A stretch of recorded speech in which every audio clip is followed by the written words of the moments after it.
자, 여러분 안심하십시오. 오늘 사도 바울이 본문에서 그렇게 말씀합니다. 저도 같은 말을 우리 남풀의 가족 모든 분들에게 그렇게 선언하고 싶습니다. 여러분 안심하십시오. 주 안에 머무는 한 안심하시고 우리에게 사명이 있는 한 우리가 안심하자. 이 말씀을 같이 오늘 본문을 통해서 나누어 보려고 합니다. 인도의 한 남성이 신혼여행 갔다가 그 자리에서 신부에게 이혼 통보를 했습니다. 이것이 소송으로 확대돼 가지고 기사화된 그런 일이 있었어요. 그런데 아주 참 웃기는 게 그 남성이 신부에게 이혼을 통보하고 혼인을 파기하게 된 원인이 뭐냐면은 이 신부가 알아볼 수 없을 만큼 이 혼인 전과 혼인 후가 달랐다고 하는 거예요. 그 여자의 얼굴이 너무너무 달라져서 알아볼 수 없었다고 하면서 그 증거까지 제시했던 것입니다. 그리고 얼굴에 여러 손을 대고 화장으로 그렇게 범벅이 돼가지고 알아볼 수 없었다고 하는 게 그 혼인 파기의 이유가 되었어요. 요즘 여자의 변신은 무죄가 아니라 범죄다, 뭐 그런 얘기 우스갯소리로 있습니다. 그 남성이 그 말대로 한지 모르겠어요. 어느 정도 달라 보였으면 그랬을까 하는 그런 웃음이 나는 그런 소송이었습니다.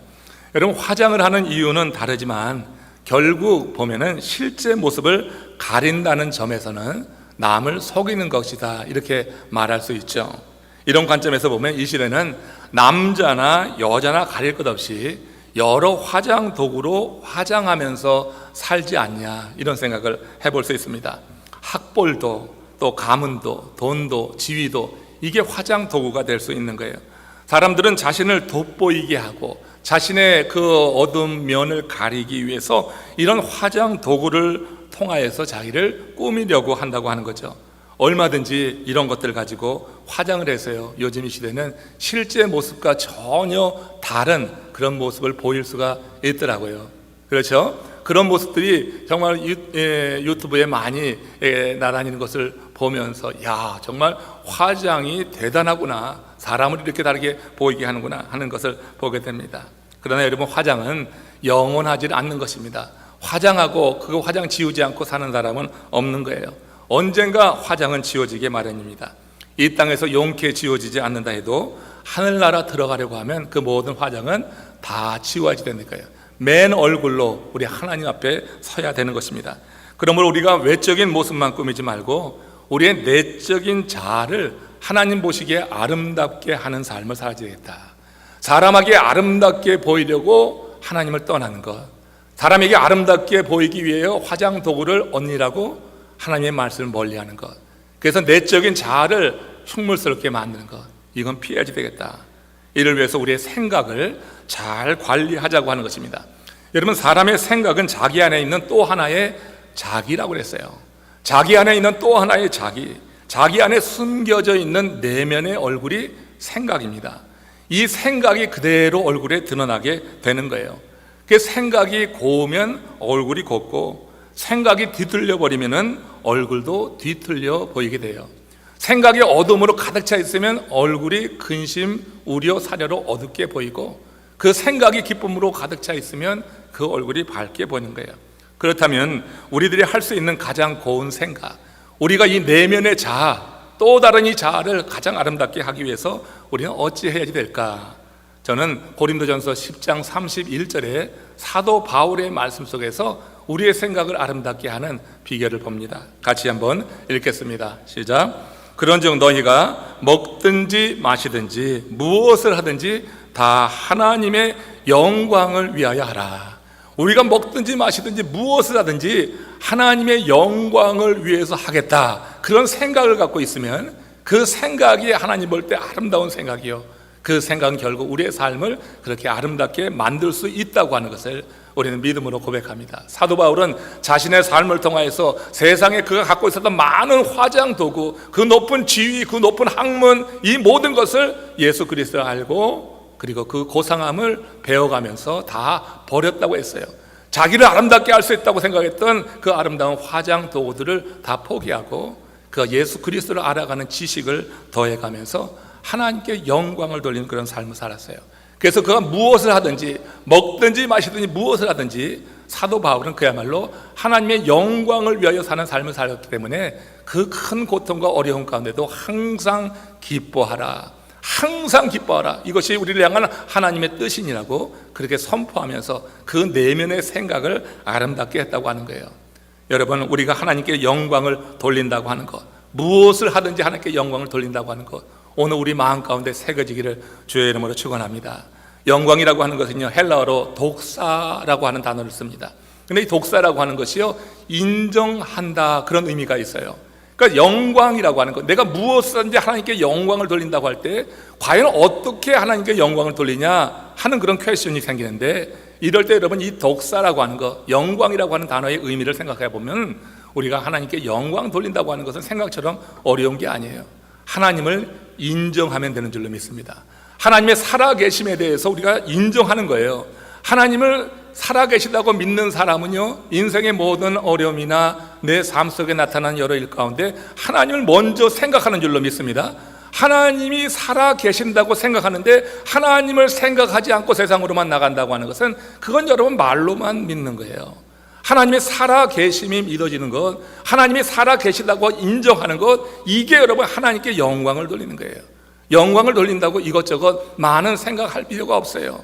너무 어렵게 생각하지 마시고, 하나님이 지금 내 안에 살아계시는가, 나는 지금 이 하나님을 살아계시다고 믿고 오늘 이 예배에 참여하고 있는가, 이걸 여러분 보면은 여러분이 지금 예배를 통해서도 하나님께 영광을 돌리는 것이 되는 줄로 믿습니다. 하나님의 존재를 일상에서 늘 인정하고 하나님을 존중하며 살면 그것이 하나님께 영광을 돌리는 일이 되는 것이에요. 우리가 이렇게 하나님께 영광을 돌리면서 우리가 하나님을 인정하고 하나님께 영광을 돌릴 때 하나님이 우리를 인정해 주시는 거예요. 여러분, 하나님이 우리를 인정해 주시면 염려할 것이 없는 줄로 믿습니다. 세상에 많은 일이 있지만 그러나 하나님이 나를 인정하시면요, 하나님은 인정하시는 자의 삶을 주목해 보시고 그가 환난에 처할 때, 어려움에 처할 때, 그가 필요할 때 하나님께서 성령을 통하여서 하나님의 천사를 통하여서 역사하시고 그 삶 가운데 함께 하신다고 하는 그런 여러분 약속이 있는 거예요. 오늘 이렇게 하나님을 인정하며 사는 사람에게 하나님이 허락하시는 아주 구체적이고 근본적인 그 복에 대해서 오늘 같이 나눠보려고 하는 것입니다. 이 팬데믹 시대에 계속되고 있지만 우리 지역에 조금 줄어들고 있어요. 그러나 조금씩 널뛰고 있어요. 조금씩 널뛰지만 계속 줄어드는 추세는 줄어들고 있습니다. 그렇지만 이것이 모두 종식될 때까지 하나님께서 우리와 함께하여 주셔서 우리가 하나님을 인정할 때 하나님이 우리를 인정함으로 말미암아 우리 가운데 임하는 이 근본적이고 정말로 이 신실한 복이 무엇인가? 자, 먼저 하나님을 인정하면 인생의 풍랑 속에서 평안함을 누린다고 하는 겁니다. 여러분, 지금 이 코로나 팬데믹이라고 하는 내가 감당할 수 없는 이런 큰 풍랑이 일기도 하고 우리 인생에 이거보단 작지만 그래도 꽤 힘들고 고통스러운 그런 풍랑이 정말 쉴 새 없이 우리 가운데 찾아들고 있잖아요. 우리 이력편주 같아서 이 망망대해에 떠있는 이력편주는요, 그 나오는 여러 물결이 아주 다양합니다. 일정한 게 없습니다. 이런 인생을 살아가면서 우리가 하나님이 우리 인생의 풍랑 가운데 같이 하시고 우리 안에 이런 평안한 마음을 주신다고 하는 것은 얼마나 큰 복인지 몰라요. 우리가 하나님을 인정하게 될 때 하나님이 우리를 인정함으로 말미암아 우리에게 주시는 가장 기본적인 이 근본적인 복은 우리 안에 평안이라고 하는 거예요. 여러분, 누군가 어떤 일로 인해서 사색이 되었을 때 그런 말을 흔히 하죠. 왜 혼이 나간 사람처럼 그래?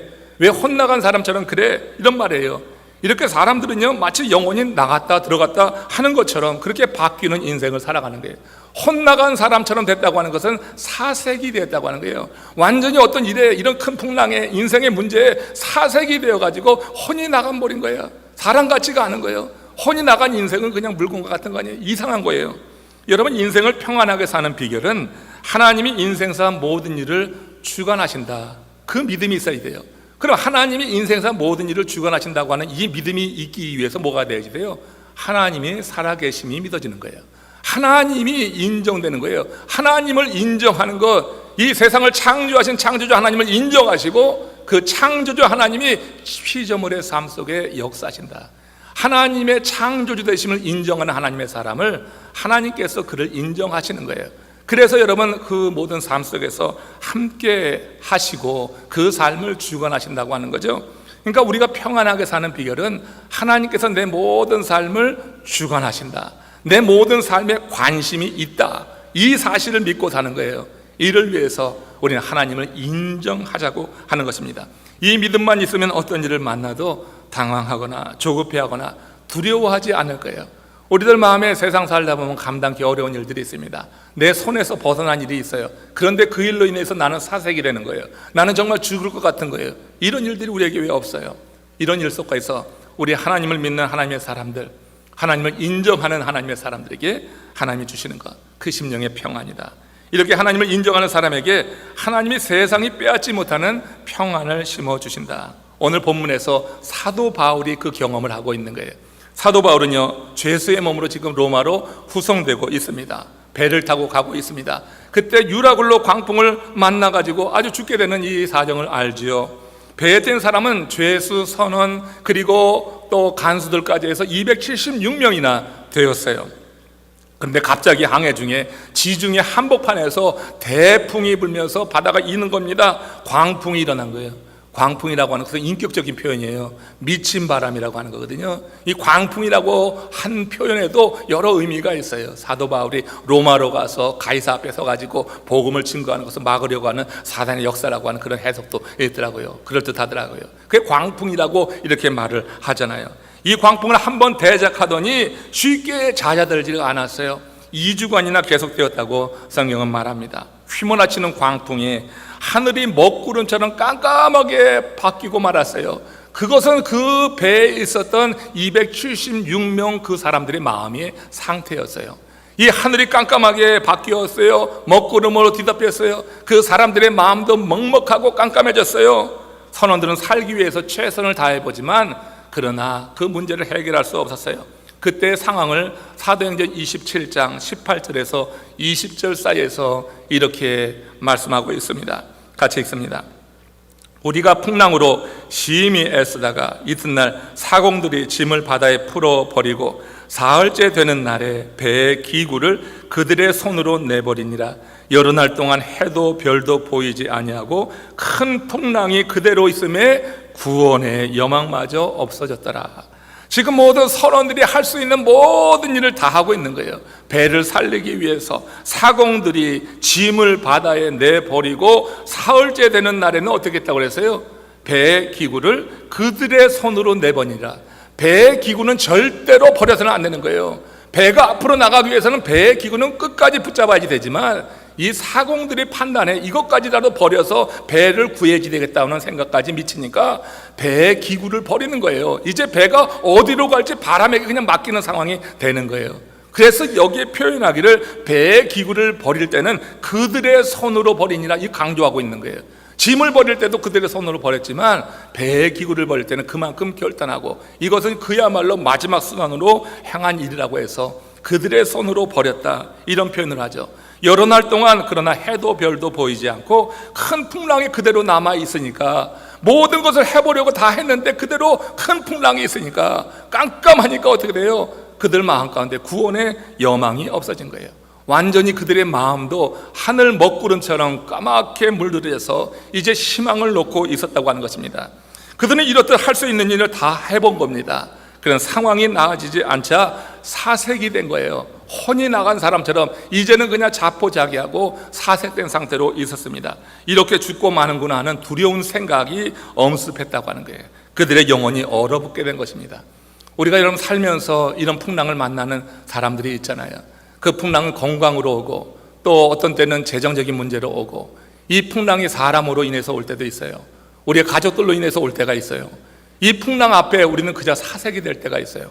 어떻게 해볼 수가 없는 거야. 인간적인 방법을 다 동원해도 되지 않을 때 그때 내 영혼이 얼어붙은 것이냐, 그렇게 이제 죽고 마는구나, 내 인생이 이렇게 끝나는구나 하는 그때가 우리 가운데도 임할 수 있습니다. 근데 여러분, 하나님의 사람은 다르더라고요. 지금 선원과 그 배에 탄 사람들이 할 수 있는 최선을 다해봤지만 그 상황에서 벗어나지 못하고 이제 사색이 되어서 죽었구나 하는 그때에 하나님 앞에 섰던, 하나님을 인정했던 사도 바울은 달랐던 거예요.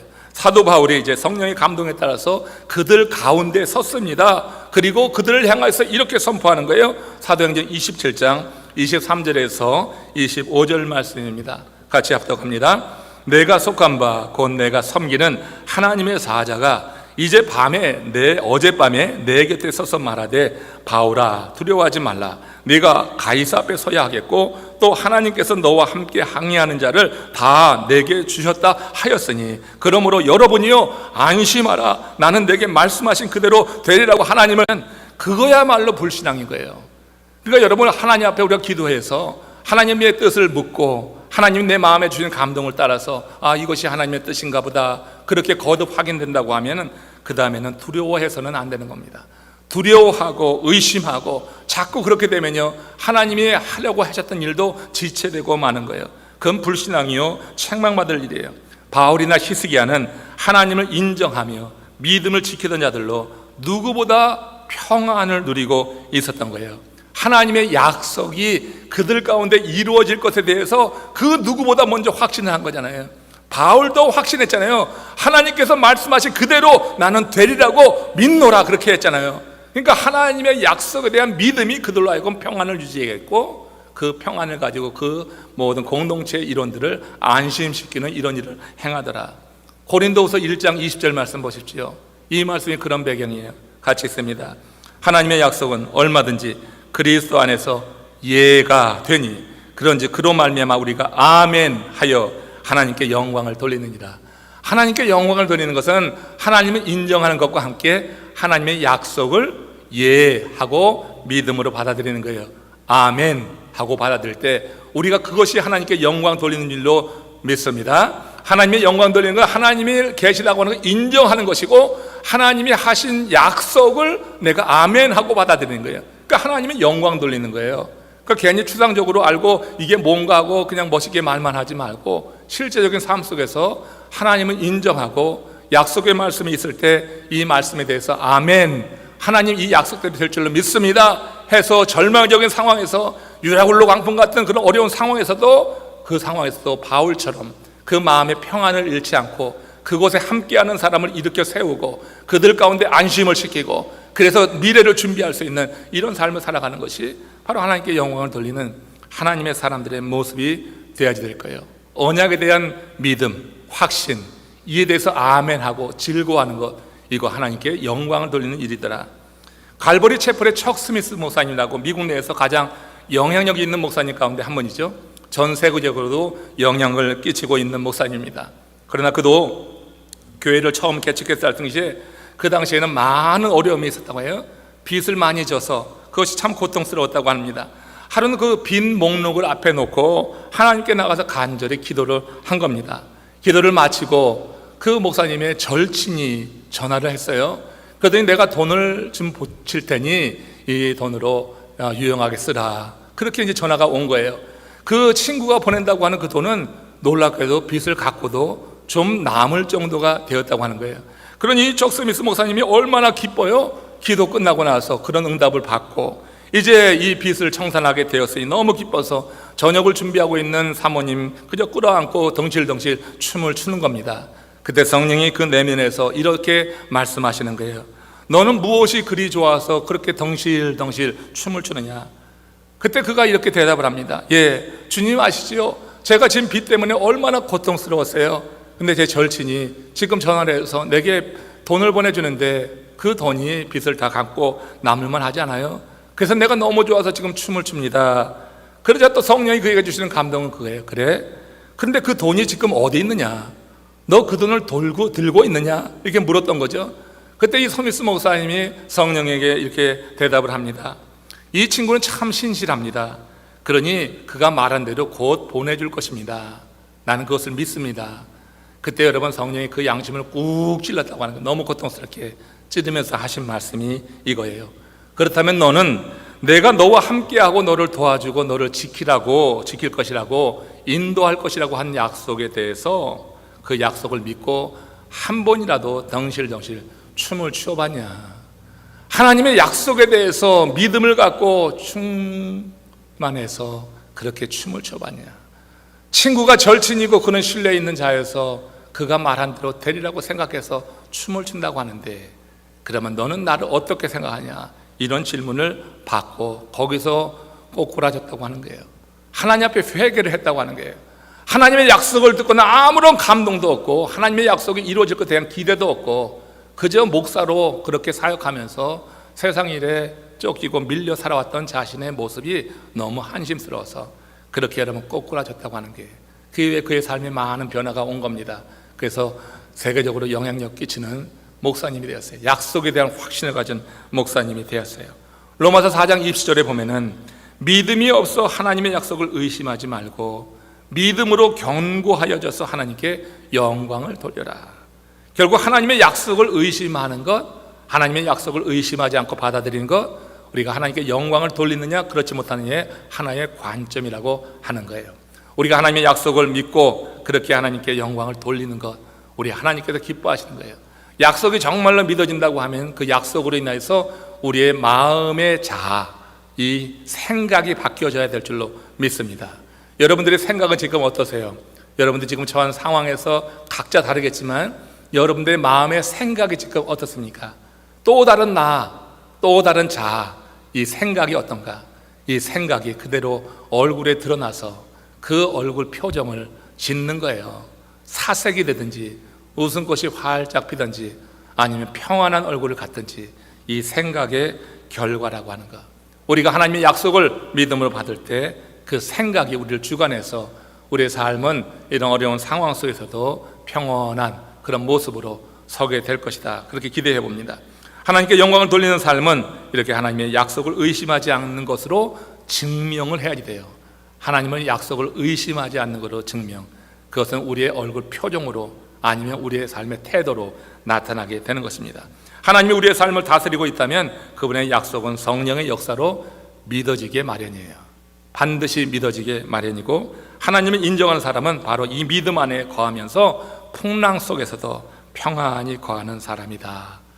하나님께서 하나님을 인정하는 자에게 근본적으로 주신 첫 번째 복이 바로 그래서 이 평안이라고 하는 거예요. 이 평안은 하나님을 인정하는 것이요, 하나님의 약속을 믿음으로 받고 그 약속을 품고 살아가는 삶이다. 이게 첫 번째 복이에요. 두 번째, 자, 또 마지막으로 하나님을 인정하는 사람, 그 사람은 사명 있는 삶을 살게 된다고 하는 거예요. 하나님을 인정하며 영광을 돌리는 사람은 현실의 환경에 구애받지 않게 마련입니다. 오늘 본문에서 바울의 삶이 이를 증명하는데 그는 하나님을 인정하는 사람이었어요. 본문을 보면 바울이요, 하나님의 음성을 듣고 한동안 뜸을 들였다고 하는 것을 여러분 알 수 있죠. 어젯밤에 하나님의 천사가 내게 말하였다 그랬거든요. 그런데 지금 바울은 그 즉시 그 배에서 사색이 되어 있는 그 사람들에게 하나님의 뜻을 전하지 않았어요. 기다린 거라고 하는 겁니다. 어젯밤에 하나님의 사자가 말했는데 그는 기다렸어요. 그러면 그가 왜 이 긴박한 시간에 기다렸을까? 그런 생각을 한번 해보는 거죠. 그는 철저히 지금 성령의 지시를 따르고 있다고 하는 거예요. 사명자로서. 왜냐하면 우리가 여러분 어떤 좋은 소식을 알고 이 소식을 알렸을 때 내 자신을 이렇게 드러내고 뽐낼 수 있다고 하면요, 그 가리기가 참 어려워요. 참고 있기가. 지금 사도 바울은 확실히 하나님을 인정했고 하나님의 약속을 확실히 믿는 사람으로서 하나님께서 행하실 일을 지금 분명히 알았어요. 다른 사람들이 사색이 된 것은 이제 죽었구나, 이제는 어떤 가능성이 없구나 생각하기 때문에 사색이 되어서 그렇게 여러분 영혼이 나간 사람처럼 있었던 거예요. 근데 바울은 여러분 하나님을 인정했죠. 약속을 믿었죠. 그 약속을 들었게 될 때 얼마나 힘이 나요. 그러니 바로 가서 말씀할 수 있었지만 그러나 하나님께서 막으셨어요. 보십시오. 선원이나 간수들이 스스로 무엇을 할 수 있다고 하는 여지가 남아있다고 했을 때 이 죄수의 말에 귀를 기울이겠냐고요. 어젯밤은 어떤 일이 있었냐면은 선원들은 그들의 일을 하고 있었어요. 그들의 일이 뭐예요? 짐을 버리고 배의 기구를 그대로 손으로 버리는 그들의 일을 하고 있었어요. 그 일을 하고 있다고 하는 것은 아직까지 이렇게 하면은 살 수 있다고 하는 기대가 있기 때문에 그런 거예요. 근데 그 시간에 여러분 사도 바울은 자기의 일을 하고 있는 거예요. 하나님을 인정하는 사람답게 자기의 일을 하고 있는 거예요. 하나님을 만나고 있는 거예요. 근데 하나님이 응답을 주셨어요. 그러나 그 성체 위에서는 짐을 버리고 배가 각 기구를 버리고 뭐 살겠다고 막 하는 거예요. 그때 가서 바울이 이야기한들 그 얘기가 먹히겠느냐고 하는 이야기예요. 하나님께서 그래서 막으신 거예요. 말씀을 주시고 만류해서 이 바울이 어젯밤에 그 말을 듣고도 참고 성령의 지시를 따르고 있었다고 하는 것을 보게 됩니다. 바울에게 기다리게 하신 것이고, 그는 하나님을 인정하는 사람으로 그 지시를 지금 따랐다고 하는 것입니다. 마침내 아무리 유능한 선원이라 할지라도 아무 일도 할 수 없어서 구원의 여망이 전혀 없는 그 상황이 되었어요. 그때 성령이 바울에게 지시합니다. 이제 일어나 외치라고 하는 거예요. 그래서 바울이 그들 가운데서 일어나서 그때 비로소 외치게 되는 거예요. 하나님께서 자신을 살리신 이유를 그들에게 알려주었어요. 그 이유가 뭐예요? 자신이 가이사 앞에 서야지 될 일이 있다. 가이사 앞에 내가 서야지 되기 때문에 날 살려주셨고, 그리고 날 살려주셔서 가이사 앞에 데려가야 하기 때문에 당신들도 살려준다. 하나님께서 나로 인해서 당신들을 살려준다고 하는 그런 해석이 있어요. 뭐 어떻게 듣기에 따라서는 말도 안 되는 해석이지만, 사도 바울은 분명한 확신을 가지고 그렇게 말하는 거예요. 그들에게 지금 신라 같은 희망이 있는 거잖아요. 그래도 죽지는 않겠구나, 배는 파손돼도 죽지 않겠다고 하는 그 이야기에 그들이 희망을 갖고 기다릴 수 있었다고 하는 거예요. 바울이 가이사 앞에 서야 할 사명이 있기 때문이라는 것, 이거 얼마나 영광스러운 사명이에요. 얼마나 여러분 영광스러운 사명이에요. 하나님은 바울이 그 사명을 잘 감당할 수 있도록 나머지 사람들 생명까지 구해주신 것이다. 그 얘기를 지금 그들에게 하고 있는 거예요. 이건희 회장이 예전에 그런 말을 했어요. 한 사람의 천재가 1만 명, 10만 명을 먹여 살린다. 천재 경영론을 주창했던 사람이 여러분 이건희 회장인 거 아시죠? 여러분, 근데 하나님을 인정하는 한 사람의 사명자는요, 그렇게 10만 명, 그것보다 더한 것을 하는 거예요. 그 10만 명을 먹여 살린다고 하는 결국 이 세상에서 생명을 연장시키고 이 세상의 삶을 보장하는 거죠. 여러분, 하나님의 사명자, 정말로 말씀으로 굳건히 무장돼서 그 말씀을 온전히 믿는 하나님의 사명자는요, 여러분, 그 영혼을 살리는 거예요. 육신이 아니라 영혼을 살리는 거예요. 이 276년 가운데 분명히 사도 바울을 통하여서 그 영혼이 구원받은 사람이 있다고 하는 것입니다. 그가 말한 대로 되는 것을 보면서 그들 마음이 열렸고, 그들과 함께 이제 항해해 가면서, 이제 바울은 죄수의 몸이 아니었을 거예요. 겨울을 나고 그 다음에 다시 이제 그 배를 타고 로마로 가게 될 때, 그때 그 배의 주인이 누가 있을까요? 그 배의 여러분 리더가 누구였나? 사도 바울은 죄수로 그들 가운데 가지 않았어요. 이제 그들과 함께 이제 로마로 가는 그때는 그들 가운데 복음을 전하는 전도자로서 역할을 했을 것이라고 하는 생각을 우리는 충분히 해볼 수가 있습니다. 하나님을 인정한 한 사람의 사명자는 정말로 귀하고 복된 일을 하는 거예요. 하나님을 인정할 때 하나님이 그를 인정하고 그를 통하여서 공동체를 안심시키고 평안하게 하고, 그래서 그에게 신임을 얻게 하고 그가 무슨 말을 하든지 듣게 하고, 그럴 때 비로소 십자가와 부활을 이야기할 수 있고, 십자가와 부활을 통해서 그 영혼이 구원받을 수 있다고 하는 그런 깊은 확신을 갖게 하면서 그 심령을 구해낼 수 있다고 하는 것입니다. 말씀 한번 정리해 보는데, 창세기 15장 1절의 이와 유사한 그 말씀이 있어 마지막으로 정리합니다. 같이 읽습니다. 이후에 여호와의 말씀이 환상 중에 아브라함에게 임하여 이르시되, 아브라함아 두려워하지 말라. 나는 내 방패요 나의 지극히 큰 상급이니라. 이 말씀이 어떤 배경에서 나온지 여러분 기억하십니까? 아브라함의 조카 롯이 소돔 지역에 살 때예요. 소돔 지역은 아주 기름진 곳입니다. 인근에 시날왕, 아리옥왕, 엘람왕, 고임왕이 연합군을 형성했어요. 그래서 이 소돔 지역을 쳐들어간 것입니다. 그래서 그 지역의 모든 재물을 강탈하고 양식을 약탈했고, 롯의 가족을 비롯해서 그 지역 사람들을 포로로 잡아간 거예요. 이 소식을 누가 들은 거예요? 아브라함이 들은 것입니다. 아브라함은 그 소식을 듣고, 조카 롯이 꽤 못됐잖아요. 그 아버지가 너가 좌하면 나는 우하고 네가 우하면 난 좌하리라고 했을 때, 아유 먼저 하세요 이렇게 해야지 되는데, 이 못된 조카가 말이에요, 자기 조기에 보기 좋은 그 소돔을 찾아갔다고요. 그러니까 아주 괘씸한 그런 조카인데, 그 소식을 듣고 이 아브라함이 즉각해서 400인을 이끌고 가서 병사도 찾고, 그리고 쫓아가서 이제 모든 사람들도 찾고 재물도 찾아 돌아왔어요. 이때 살렘 왕이 아브라함에게 그렇게 제안했어요. 사람만 돌려주고 모든 전리품은 당신이 취하소서, 당신의 공이 큽니다, 이렇게 말했어요.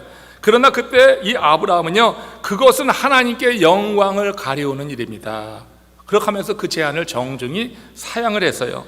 아브라함은 그로 하여금 그곳에 가서 이 사람들을 다시 데려오고 모든 약취된 그런 재물을 같이 취해온 것은 하나님의 영이 그를 지도했기 때문이라고 하는 믿음이 있었던 거예요.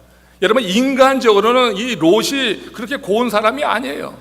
아브라함의 입장에서 생각하면 아주 괘씸한 놈이에요. 잘했다고 생각하고 벌 받았다고 말할 거예요.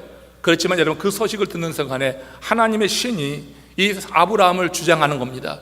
그래서 자기가 키운 이 병사를 이끌고 가서 다 찾아오고 마는 거죠. 그러니까 이 일을 이루신 이가 누구라고 하는 거예요? 이거 하나님이라고 하는 거예요. 내가 한 일이 아니다, 하나님이 하신 일이라고 하는 인식이 바로 이렇게 재물을 주는데 누가 싫다고 해요? 세상에 아무리 많이 쌓아도 사람들이 여러분 재물 주는 거 다 좋아하는 거 아니에요? 그러나 여러분이 아브라함은 그걸 거부했어요. 정중히 사양했어요. 자기가 한 일이 아니다는 얘기야. 하나님이 이루신 일이다. 창세기 15장 1절, 여기 본문은요, 이후라고 하는 것은 바로 이 일 후예요. 아브라함이 그 재물을 이렇게 정중히 사양한 이후에, 그때 아브라함이 자신이 충분히 받아 누릴 수 있는 자격이 있음에도 불구하고 세상 영광을 다 포기한 거나 마찬가지거든요. 그때 하나님이 아브라함 자신이 포기한 거는 비교할 수가 없는 약속을 주신 거예요. 언약을 주신 거예요. 그러니까 물질이 아닌 약속을 주신 거예요. 그 약속은 뭐냐면 하나님께서 친히 아브라함의 방패가 되어 주신다는 약속이에요. 하나님이 친히 그의 상급이 되어 주겠다고 하는 약속이에요. 그러니까 하나님 자신을 준다고 하는 약속을 아브라함이 받은 거예요. 세상 물질은 포기했지만 이건 내가 이룬 일이 아니고 하나님이 이룬 일이기 때문에 내가 이 영광을 갈아칠 수가 없습니다 해서 내려놓았지만, 하나님은 이 일 이후에 아브라함을 세워주셨어요. 아브라함에게 정말로 세상과 비교할 수 없는 복을 주셔서 그의 방패와 상급이 되어주셨다. 아브라함은 하나님을 인정하여 무엇과도 비교할 수 없는 큰 복을 이제 이렇게 받게 되었다고 하는 것을 여러분 분명하게 인식하십시오. 하나님을 인정할 때 그것은 하나님께 영광을 돌리는 것입니다. 하나님이 약속을 믿을 때 그것도 하나님께 영광을 돌리는 거예요. 아브라함은 분명히 정말로 기뻐했을 거예요. 물질을 내려놓고 하나님이 상급이 되어주겠다, 하나님께서 이렇게 그의 방패가 되어주시겠다 하는 그 약속을 직접 들었을 때 아브라함은 물질과 다른 정말 어마어마한 은혜를 누리면서 그 삶이 더욱더 주님 안에서 분명하게 세워졌으리라고 믿습니다. 여러분, 말씀을 정리합니다. 기도하시겠습니다. 하나님은요, 사명자를 안심시킵니다. 하나님은 사명자를 안심시켜요. 또 사명자는요, 함께하는 이들을 안심시켜요. 이거는 흘러가는 거예요. 하나님의 일은 그렇게 되는 거예요. 하나님이 사명자, 택한 하나님의 사람을 안심시킨다고요. 약속으로 안심시키고 하나님 믿어지는 은혜로 안심시켜요. 유라굴로 강풍이 일어나도 하나님이 내 삶을 주관하신다, 하나님 내 삶을 지켜보신다는 그런 믿음이 있으면요, 안심이 돼야죠. 의심하고 걱정하고 염려하는 인생, 그 약속이 믿어지지 않으면 하나님께 영광을 돌리지 못하는 거예요. 하나님이 말씀하실 때 그것이 믿어져서 안심이 되고, 내가 안심됨으로 나와 함께하는 공동체가 크든 작든 함께 가는 사람을 안심시킬 수 있어야지. 저 리더 쫓아가다가는 불안해서 안 되겠다 해서 다 떨어져 나간다고 하면 어찌 되겠어요? 리더는 희생할 줄 알아야 돼요. 기도하고 하나님의 은혜를 사모하고 그것을 믿음으로 고백하고 선포할 때, 그때 여러분 하나님이 그를 안심하신 것, 그 능력 가지고 공동체를 안심시키고 결국은 그들과 함께 사명을 이루는 거예요. 혼자 사명을 이룰 수 없잖아요. 찬양단 서서 리더 혼자 합니까? 돕는 이들 많이 있어야지 같이 가는 거죠. 안심을 시킬 수 있는 찬양 리더가 되어야 되는 거예요. 성가대 여러분, 지휘자 혼자 합니까? 각 파트마다 사람이 따라서 안심하고 그에게 은혜롭게 찬양할 수 있어야죠. 교구, 속회, 사역 다 마찬가지예요. 리더로 세워졌으면 그 공동체를 안심시킬 수 있는 믿음의 사람이 먼저 되시기를 주의 이름으로 축원합니다.